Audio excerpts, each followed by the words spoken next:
I had to like wake up super early and get this tutorial done, which is why it's so morning-like. And then I have a competition that I gotta prep for, and then I have the competition, I gotta edit the video tonight, and then I gotta do all the keyword research. It's such a busy day today. Anyway, let's get into this. Welcome back to the Collective Movements. Today, we're gonna be learning how to do an aerial. Hands down, the best way to learn this is with a spotter. So they can grab one side of your hips and flip you to the other side. And it makes it much easier to get used to not putting your hands down that way and getting the idea of what it feels like to do it. But if you do not have a spotter, that is no big deal. I got some drills for you today. So to do an aerial, first you need to learn how to do a cartwheel. If you don't know how to do a cartwheel, go learn how to do a cartwheel and then come back to this tutorial. So there's a few ways to learn this. There's a couple of common ways. And one of them being, you start with a dive cartwheel.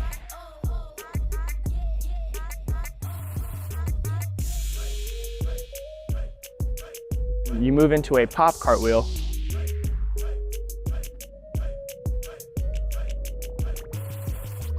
After this, you combine both your dive cartwheel and your pop cartwheel together.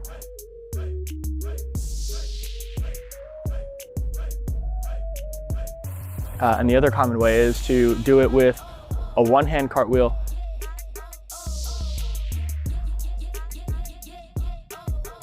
and then you would do it with the other hand.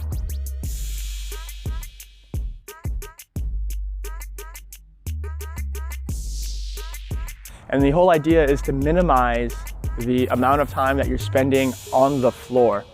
Once you feel like you're ready to do your aerial, then you can move into this step, which this is my favorite way to do the aerial because it's how I learned and this is how it relates to parkour. We're gonna do a step up aerial, which is basically you're just gonna be on a lifted platform. You're gonna step up onto a small lifted platform. It could be anything. It could be a tree stump. It could be off of a bench. It could be whatever. Off of a bench, I don't really recommend it, but I mean, you could. And the idea is to load that front leg properly so you can get used to what it feels like to push into the floor, lifting that body up, and it just makes it a lot easier. It's the same thing as the step up side flip that we've talked about. And if you haven't seen my step up side flip tutorial, there's a link right up here. Go ahead and click on that and you can check that out. But the same concept applies. Flexibility is a huge part of being able to do an aerial and learning how to do an aerial. And if you're not that flexible, don't worry.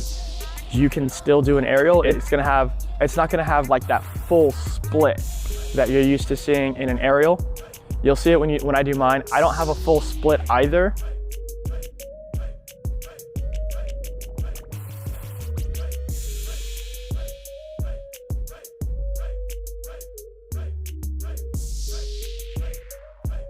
A good way to work on this flexibility is to put your hands up against the wall and kick your leg back up as high as you can.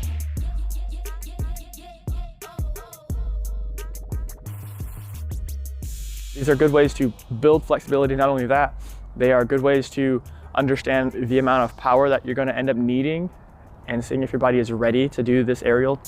Because if it hurts doing these stretches like a lot as you're actively kicking them up, then I would work on those drills a little bit more before injuring yourself. Doing single leg bounders is a great way to build strength and understand how to push off of your front leg for your aerial.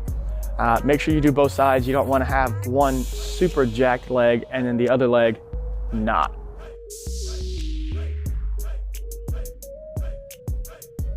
Oh, another great way to build strength for your aerial is to do the fastest cartwheel that you can. You can also build a little bit of flexibility this way as well.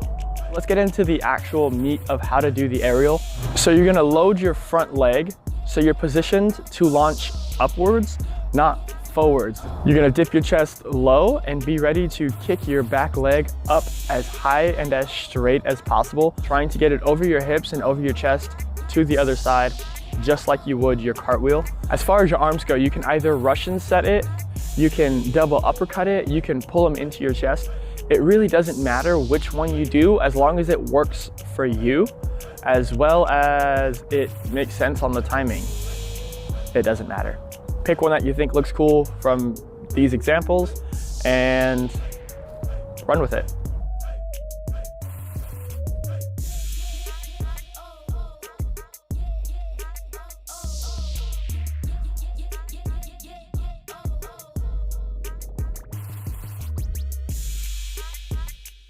When reaching towards the floor, be ready to land on one leg because it's an aerial, right? So be ready to land on one leg and make sure that your leg is strong and stable.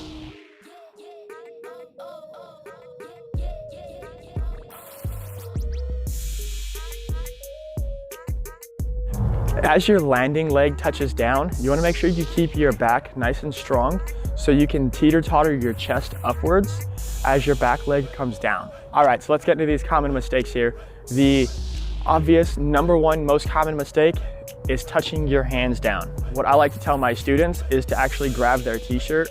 So as they pull their arms in, they're gonna grab their t-shirt and hang on to it, and that's what works for them, and that's what works for me. The second most common mistake is bent legs. I know this doesn't seem like it's a huge deal, but bent legs will cause an energy leak inside your aerial, making it harder to land this skill. Think about trying to spin a yo-yo while keeping the string bent. It doesn't work. There's not really a way to fix your bent legs. That's like telling someone how to step forward, you know? You just step forward, you just keep your legs straight. But what I can do is I can give you a few drills. Aerial next to a wall. Start a little ways out from the wall and do an aerial with your belly button facing the wall. Gradually start getting closer and closer to the wall.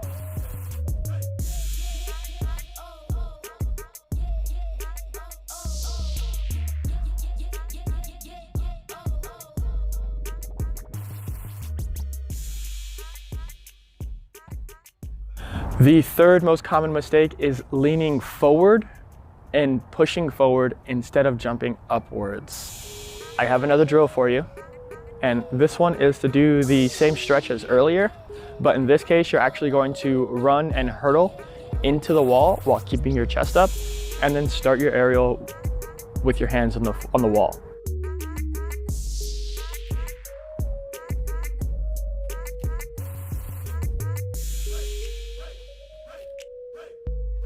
The fourth mistake kind of ties in a little bit to the third mistake, which is you're not blocking enough with your front foot. So if you don't end up blocking enough with your front foot, that's gonna cause you to fall forward a little bit more and travel forward a little bit more. So make sure that your block is really good and you won't have to worry about number 3 either. Set a few visual goals that you have to step on, a few pieces of towels, right? A few pieces of something, set them down so they are a certain distance apart, and it's gonna force you to reach a little bit more for your front leg, causing you to block a little bit better. And the fifth common mistake is not kicking your back leg hard enough. When doing your aerial, you're suspended in the air, so you wanna make sure that you're really, really aggressive on kicking your back leg up and around you as hard as you can, and then really driving it to the floor. For this one, again, I have a drill. I can't teach you how to be stronger. I mean, I guess I can, but I can't make you stronger. Kind of like a little spin-off of one of the other drills. So you're still gonna keep your hands on the walls. So the intention is to kick your back leg so hard that it pulls your bottom leg up. Now, this isn't necessarily what you're gonna be doing for your aerial, but it's a good way to build the strength for the aerial.